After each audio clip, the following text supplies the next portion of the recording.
ఇవాళ మన కిచెన్లో చాలా ఈజీగా high protein no bread sandwich ఎలా చేసుకోవాలో చూసేద్దాం.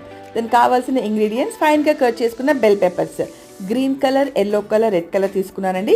గ్రేట్ చేసుకున్న carrot, cabbage, onions, chilli flakes, salt, oregano and next 2 tablespoon శనగపిండి.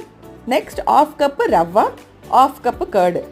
నెక్స్ట్ చీజ్ ఆప్షన్ అండి, మీరు వేసుకోవచ్చు, వేసుకోకపోయినా చాలా బాగుంటుంది. నెక్స్ట్ లాస్ట్లో కొంచెం పెప్పర్ పౌడర్ వేసుకొని మనం కన్సిస్టెన్సీ చూసుకొని వాటర్ యాడ్ చేసుకుంటాం. అలా ఒక 10 to 15 మినిట్స్ దానికి రెస్ట్ ఇవ్వాలి. నెక్స్ట్ శాండ్విచ్ మేకర్ తీసుకొని అలా గ్రీస్ చేసుకొని మనం తీసుకున్న ఇంగ్రీడియంట్స్ మిక్చర్ అంతా దీంట్లో వేసేసుకొని సిమ్ ఫ్లేమ్లో అలా 2 సైడ్స్ మనము చక్కగా దాన్ని ఇలా కాల్చుకోవాలి. చూడండి ఎంత మంచి కలర్ వచ్చిందో.